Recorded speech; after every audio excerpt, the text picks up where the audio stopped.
하늘빛향기 시청자 여러분, 또 멀리 선교지에서 주님의 복음을 위해 쓰시는 우리 선교사님, 또 선교사님의 가족 여러분, 안녕하셨습니까? 강석우입니다. 안녕하세요. 윤유선입니다.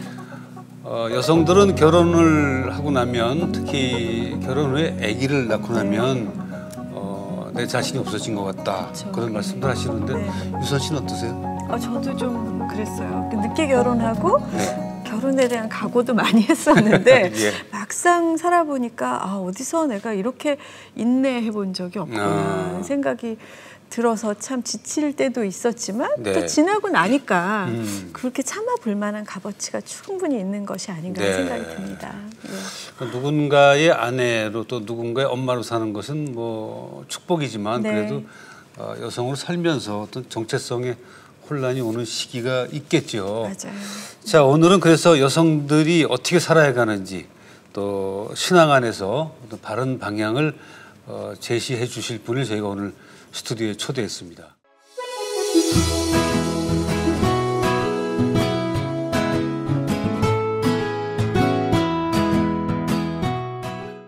반갑습니다. 어서 오세요. 안녕하세요. 안녕하세요. 반갑습니다. 네, 그 왕의 신부라는 책을 쓰셨습니다. 네. 흥미가 가는 제목이기도 한데. 그런가요? 어떤 내용이 담겨져 있습니까? 이 세상에는 두 종류의 사람이 있잖아요. 남자 아니면 여자. 네네. 근데 사실 이렇게 살면서 내가 남자야, 내가 여자야 별로 생각 안 하고 살았던 것 같아요. 그냥 사람으로서 어떻게 열심히 살아야 되나? 그런데 결혼을 하고 나니까 끊임없이 제가 여자여야 되더라고요.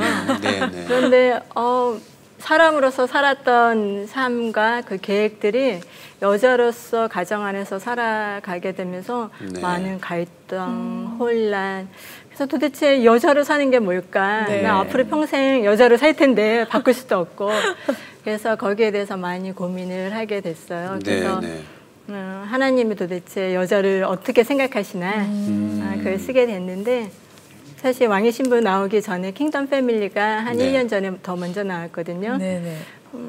여자를 가정 안에서 어떻게 바라봐야 되는지, 가정과 여자는 참 떼어낼 수 없는 그런 관계인 것 같더라고요. 그렇죠.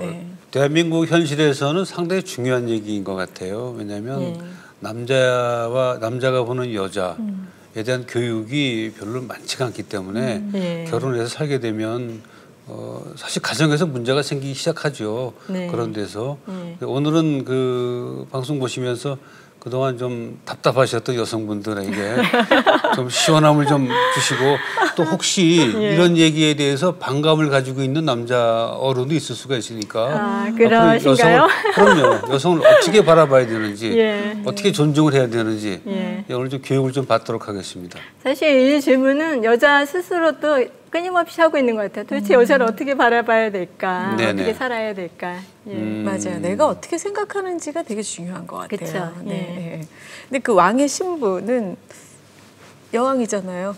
그런가요? 그렇죠. 구체적으로 어떤 의미일까요? 여성에 대한 정의만큼 이렇게 시간을 두고 계속 변하는 게 없더라고요. 남자는 수천 년 전의 남자나 지금의 남자나 별다른 거 없는 것 같은데 여자에 대해서는 끊임없이 시대가 가면서 변화하면서 약간 촌스러운 제목일지도 모르는데 왕의 신부, 그 첫 번째 여자를 생각을 해봤어요. 에덴 동산에 있었던 그 하와, 그 하와의 그 남편. 이 아마 왕이지 않았을까. 온 땅을 정복하고 다스리는. 그리고 그 아담의 돕는 배필 신부. 그래서 왕의 신부라는 제목을 썼는데 근데 아마 이 시대를 살아가는 모든 여성들에게 또 해당할 것 같아요. 한 남편의 아내로 살면서 대체 어떤 모습으로 살아야 되나. 또 이제 더 나가면 그리스도를 신랑으로 모시는 교회의 모습이기도 하고 예, 약간 좀 포괄적이죠. 네네. 네. 어떻게 살아야 될까요? 여자들이. 우리 애슐리 박 성도님의 그 인생 사전을 보니까 공부라는 단어가 가장 먼저 떠오르는데 네. 공부를 많이 하셨어요? 공부를 뭐 그때야 뭐 지금도 아마 그런 것 같더라고요. 공부를 네. 아주 중요시하고 열심히 하고 근데 저는 공부를 아주 잘하셨어요. 재밌어 했어요. 재밌어 했어요? 전공은 무엇인가요? 공대를 공대요? 했고 그다음에 이제 미국에 가서는 이제 경제학을 했는데 네네. 공부하는 게 힘들다고들 하면서도 열심히 하잖아요. 근데 저는 재밌어서 했어요. 학교 어린 시절부터요? 예. 방학이 너무 싫었고 네. 시험 보는 게 좋았고 네. 우리한테 오면 바로 왕따인데. 그래서 나는 왜 이렇게 공부를 좋아했나 생각을 해보니까 네. 뭐 그때는 잘 몰랐는데 이제 네. 시간을 되돌아서 이제 되돌아보니까 참 영악했던 것 같아요. 그러니까 한국 사회에서 공부 잘하면 인생 살기 참 편한 것 같더라. 예. 그래서 공부를 잘할 수 있도록 저의 체질을 이렇게 단련했다 그러나, 그러니까 공부를 재밌어 하도록. 그래서 아마 아주 어렸을 때부터 누가 뭐 공부해라 집에서 그런 소리 안 해도 네네. 내가 알아서 공부하고 시험 발표 나면은 알아서 준비하고 아마 그랬던 모습이었던 것 같아요. 그래서 근데 대학도 원하는 대로 가고. 공대를 스스로 선택하셨나요? 예. 왜 어떤 꿈을 갖고 공대를 하셨어요? 그때는 제가 대학교 갈 때는 80년대 그때 한창 막 산업화 입전하면서 공학이 인기를 얻었을 때예요. 그래서 이제 공대를 가기도 했고 또 하나는 거기에 남자들이 많아서 네. 예. 괜찮은 남학생들을 그런 의도보다는 아마 남자들이랑 경쟁하고 싶어 했던 것 같아요. 뭐 꺾어버리라. 예. 네. 공대 학생들 여학생이 많았나요 그때? 그때 많지 않았어요. 많지 않았죠. 예. 네. 보통 남학생들이 많은 곳에 갈 땐 내가 거기 가서 공주가 되리라 이런 생각을 할 것 같은데 꺾어버리라. 예, 와, 꺾어버리다. 좀 다르시네요. 공주가 되리라는 생각을 하신 분은 이렇게 배우를 하시는 거고 꺾어버리라 하신 분은 유학을 가시는 거고 네. 그렇죠? 네. 생각이 다르죠. 근데 유학은 또 어떤 생각으로 가셨습니까? 예. 그래서 계속 나는 평생 아마 공부하면서 살아야지. 그러다가 이제 대학교 4학년 때 하나님을 만나고 내가 하나님 너무 좋더라고요. 나의 모든 그 사고 체계가 그때서부터 좀씩 바뀌기 시작했고 하나님에서 뭔가 좀 정말 그럴듯한 거 하고 싶다. 근데 뭐 할 수 있는 게 별로 없는 거예요. 딴 게 공부 말고는. 그래서 이제 유학 가서 공부해서 좀 하나님 나라 위해서 제대로 사용해야지. 네네. 그러면서 참 그때 유학 가는 게 쉽지 않았어요. 처음으로 비행기 타봤어요. 김포공항에서. 그렇죠. 네. 근데 정말 하나님이 은혜로 길을 열어주시더라고요.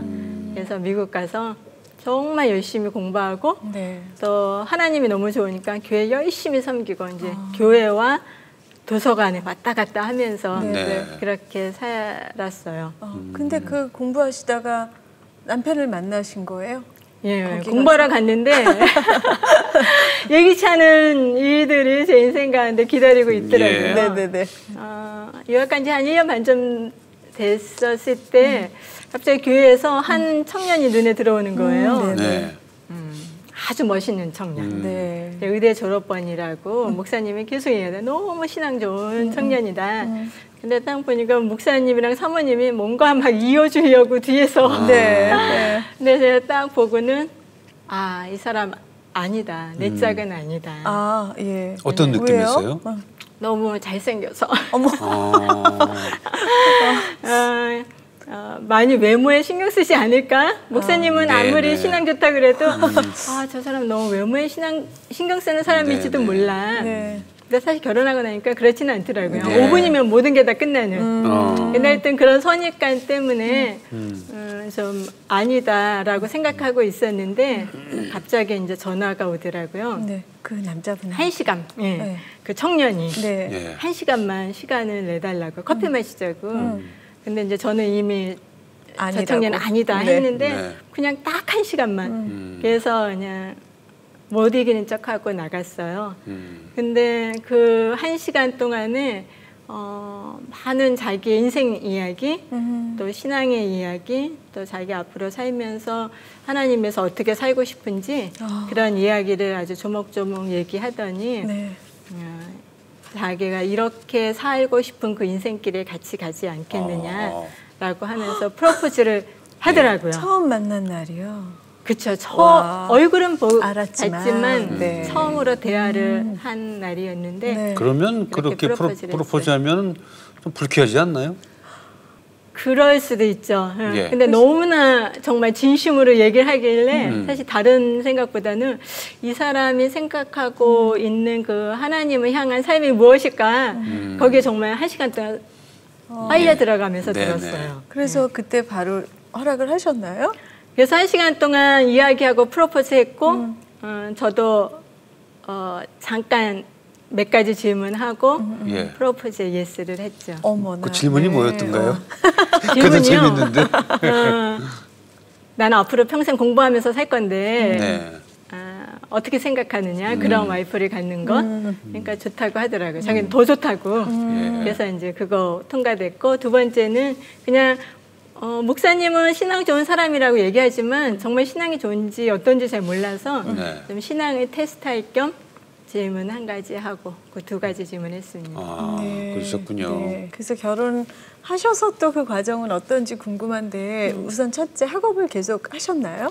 저는 이제 당연히 그게 저의 인생의 계획이었고 남편도 처음에 프로포즈 할 때 오케이 해서 이제 결혼하고도 계속 공부를 했는데 와, 믿음 좋은 남녀가 만났는데 그 과정이 완전 지옥이 되더라고요. 그래서 이게 도대체 뭘까? 참 많이 달랐고 문화도 달랐고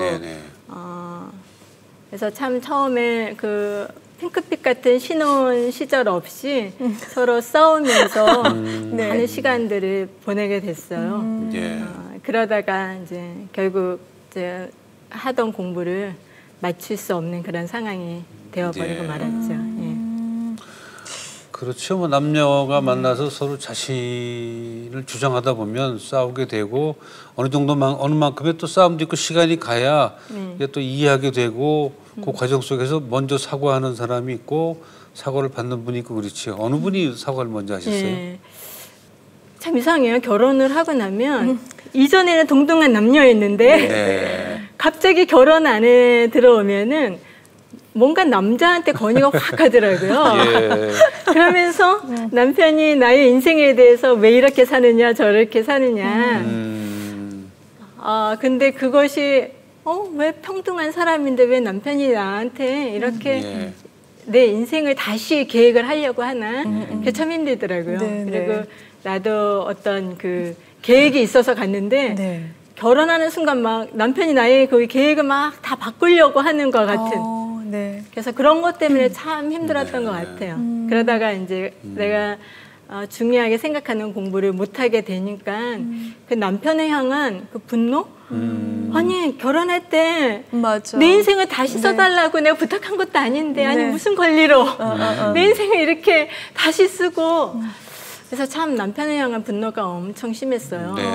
그래서 제가 참 믿음이 좋고 하나님을 사랑하는 사람이었지만은 남편과 이렇게 힘들어지니까 참 주님과의 관계도 쉬워지지 않더라고요. 뭔가 기도도 막히고 아마 그때는 제 마음에 남편을 향한 분노가 엄청나게 있었던 것 같아요. 그러면서 깊은 우울증 가운데도 빠지고 그래서 정말 지옥을 향해서 달리는 이 믿음 좋은 두 사람 그런 저희 가정에 정말 하나님의 은혜로 변화가 시작되더라고요. 남편이 변하기 시작하더라고요. 결혼하고 한 3년쯤 됐을 때 갑자기 부부싸움을 했는데 사라져요. 잠깐 나가더니 다시 들어와서는 장미꽃 한 송이. 어머. Honey, I'm sorry. 여보 미안해. 또 때로는 이제 무릎 꿇고 미안해. 용서해줘. 그것이 한두 번으로 끝날 줄 알았는데 싸울 때마다 그러는 거예요. 싹 사라지고 한참 있다가 들어와서는 미안해. 아마 하나님과 많은 대화를 하고 결단을 한 것 같더라고요. 그래서 이렇게 무릎 꿇고 사과하는 남편의 얼굴을 보니까 평강이 있더라고요. 그렇게 미안해, 자존심 상하는 그런 고백을 해도 얼굴에는 그 평강. 그래서 남편의 변화가 저희 가정 가운데 새로운 그 소망을 안겨다 주기 시작한 것 같아요. 네. 정말 부부싸움 지는 게 이기는 게 하나님의 사랑으로 더 크게 품으신 거죠. 네. 근데 그 학업 포기하신 게 저는 되게 안타깝게 들리는데 남편 때문에 포기하신 거예요? 아니요. 서로 이렇게 막 싸우고 힘들다가 보니까 제가 해야 때는 그 학업에 좀 몰두하기가 힘들었고 그래서 나중에 이제 박사과정 논문 쓰기 전에 통과해야 될 것을 이제 통과하지 못하게 되면서 그래서 이제 그만두게 된 거죠. 근데 한 분만 변해도 가정이 변하는 건 아니잖아요. 부부가 둘이 같이 변해야 될 것 같은데. 남편이 변하면서 남편은 평강을 얻었지만 저는 여전히 힘든 거예요. 제가 남편과 참 힘들 때 이제 내 인생 이게 도대체 뭔가 나는 학위 따라 태평양 건너왔는데 뭐 학위는 다 정말 물 건너갔고 덩그러니 남아있는 건 가정인데 그것도 행복하지 않은 가정. 정말 남편을 보면서 내 인생 망쳐놓은 저 남자. 근데 남자는 그냥 자기 길을 가더라고요. 그러니까 그거 보면 더 억울한 거예요. 왜 이 남편은 그냥 자기 길을 가는데 나만 이렇게 망가져 있어? 그래서 저 남자가 인생이 망하는 거를 내가 좀 봐야 되겠다.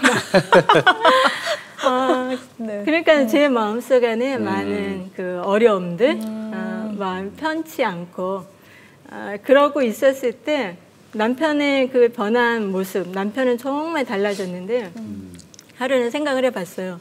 내 인생은 도대체 어디까지 가나. 벌써 그게 이제 결혼하고 뭐 5년이 훨씬 지났고. 근데 가만히 생각해 보는데 와, 인생이 이렇게 끝날 수도 있구나 그런 생각이 들더라고요. 그러니까 막 우울증에 빠져 있고 정말 하나뿐인 남편은 막 속 안에서 증오하고 내 인생에 소망은 없고 이런 여자의 모습이 그때는 30대 초반이었지만 내가 60살, 70살 돼도 이런 할머니로 되어 있을 수 있겠구나 그런 생각이 드니까 갑자기 정신이 번쩍 나는 거예요. 그래서 그때 이제 하나님 앞에 나가서 정말 기도했죠. 하나님, 나 그렇게 인생 끝나고 싶지 않아요. 제발 살려주세요. 도와주세요. 그랬을 때 하나님이 이렇게 보여주시더라고요. 공부가 내 인생의 우상이었다는 거를.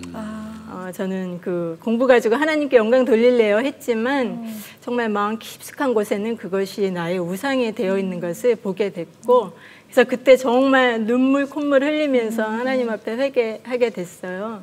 그러면서 저의 그 심령의 조그만 이제 변화가 일어나기 시작했는데 그러면서 생각을 해봤어. 왜 나한테는 그렇게 공부가 우상이었을까? 뭐 공부가 우선시되는 사회니까 그렇죠. 겠거니 했는데 좀 정도가 지나쳤던 저의 모습. 그래서 왜 그렇게 우상이었을까? 근데 그러고 나서 한참 후에 알게 됐어요.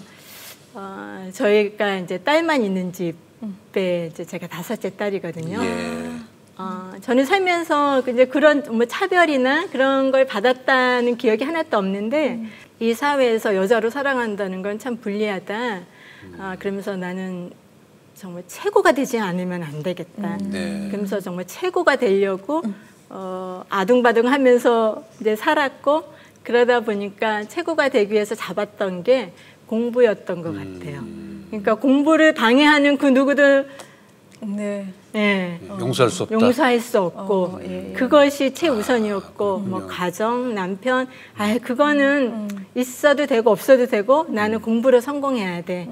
이제 그런 저의 모습을 보게 됐어요.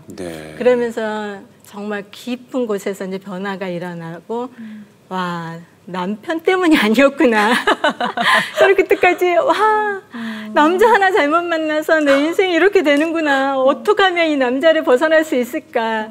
결혼을 정말 벗어나고 싶다 했는데 이게 남편 때문도 아니고 결혼이 잘못된 것도 아니고 내 안에 있었던 네. 우상이었구나 알게 됐죠. 네. 그 인생사전 두 번째 단어를 보니까 여성의 정체성인데 여성으로서의 그 남자에 대한 네. 그런 반감이라든가 그게 좀 강한 분이 있고 어떤 분들은 결혼을 해서 가정에 들어가서 성경 말씀대로 순종하면서 사는 분도 계시고 그런 쪽에서는 조금 도전적이라고 그럴까? 하여간 여성의 지위에 대해서 좀 깨신 분이죠. 그런 면에 대해서는. 근데 저는 한 번도 그렇게 생각 안 했어요. 그냥 저는 사람이거든요. 여성 남성이 아니라. 네. 그래서 사람으로서 살기 위해서 열심히 노력하고 살았는데 가정 안에 들어가니까 온 집안 살림의 책임이 나한테 오고 네. 내가 해야 되지? 아침에 남편이 아니 아침밥 안 줘? 그랬대. 깜짝 놀라는 거예요. 나 여태까지 아침밥 안 먹고 다녔는데 내가 갑자기 누군가의 아침밥을 책임져줘야 돼? 그것도 평생?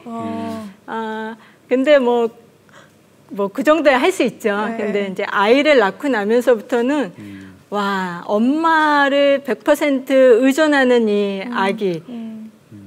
와, 어떻게 살아야 되나. 맞아요. 네네. 그러면서 참 그 여성이 뭘까 많은 생각을 그때서부터 하게 됐던 것 같아요.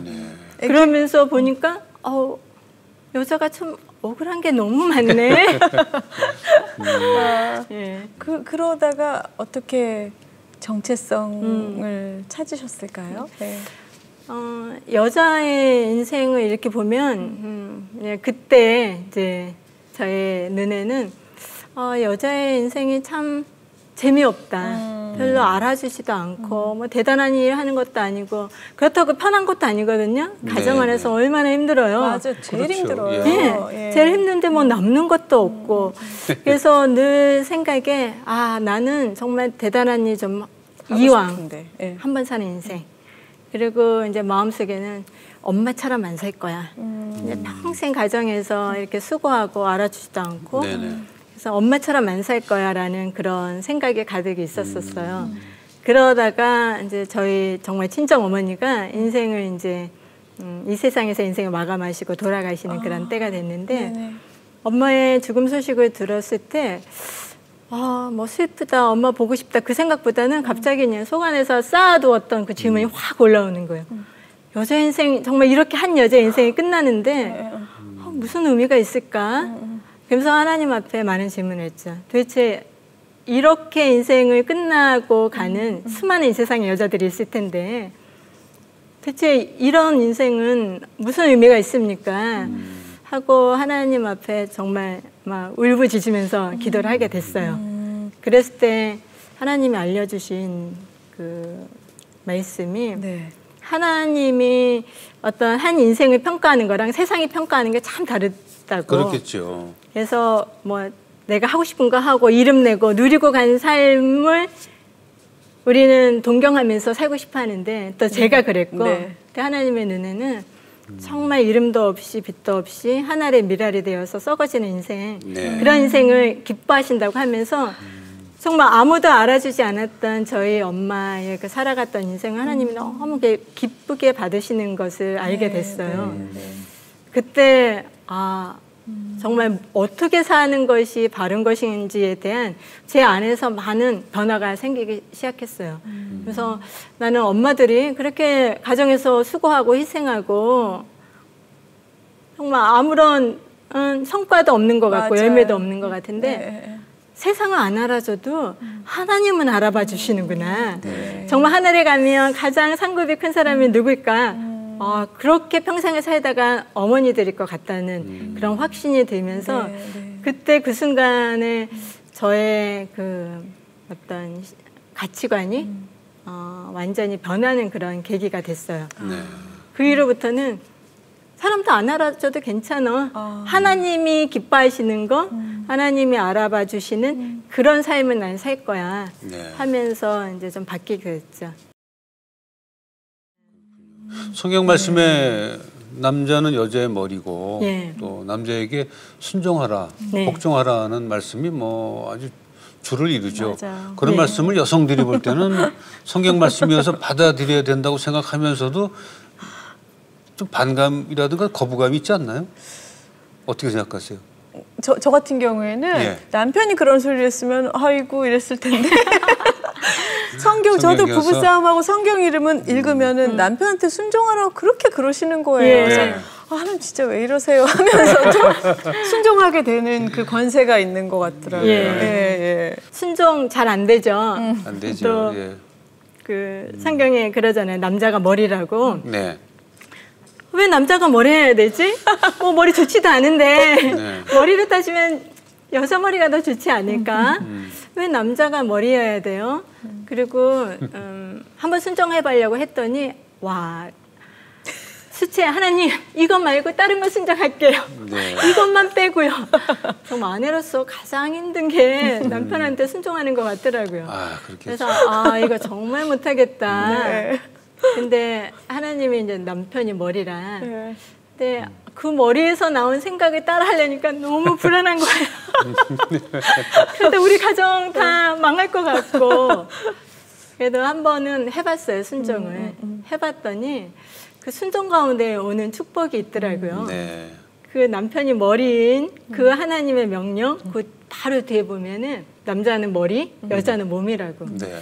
저는 이제 남편한테 순종할 때 왜 남자가 머리 해야 돼요? 뭐 좋지도 않은 머리를. 근데 머리뿐만 아니라 이 몸에 우리 전체 몸에는 이 모든 몸에 그 손, 발 모든 거 있는데, 남편의 머리로 삼는 그 안에는 몸이더라고요. 근데 몸이 어마어마하다는 걸 알게 됐어요. 그래요? 예. 사실 머리가 뭘 할 수 있나요? 오늘 야 날씨 너무 좋다 해변 가자 머리가 못 가더라고요. 그러니까 발이 가야 되고 그다음에 오늘 냉면 한번 먹을까? 뭐 머리는 생각만 할 뿐이지 몸이 가서 냉면을 갖다가 먹더라고요. 하나님이 남편을 머리라고 순종하라고 했을 때 사실은 그 아내인 여자, 그 몸으로 살아가는 아내의 역할이 얼마나 중요한지. 그래서 이 머리와 몸이 하나 될 때는 정말 건강한 몸으로 해야 될 수 있는 그 모든 것들을 할 수 있는 거죠. 때로는 인간적으로 그 머리의 생각을 신뢰하지 않더라도 예. 순종하는. 네. 신뢰하지 정말 않을 때도 있잖아요. 않을 솔직히. 때가 사실 더 많아요. 예. 여성들이 모이면 주로 이런 얘기 하시나요? 네. 그래서 여자들의 사실 그 어려움이 그런 건 것 같아요. 저렇게 하면 분명히 안 되는데 저렇게 하면 우리 아이들 교육 안 되는데 사실 그런 걱정 때문에 못 하는 거지. 네네. 좋은 생각이면 왜 못 하겠어요. 네. 아니 근데 이런 방송 보시다가 왜 뭐 저런 얘기만 할까 하지만 사실은 여성들이 이런 생각과 이런 얘기를 한다는 것은 남성들이 알 필요가 있어요.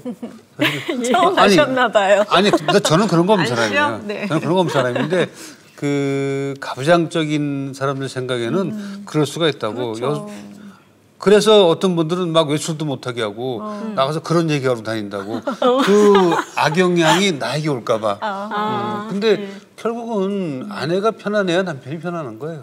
그렇죠. 몸이나 마음이.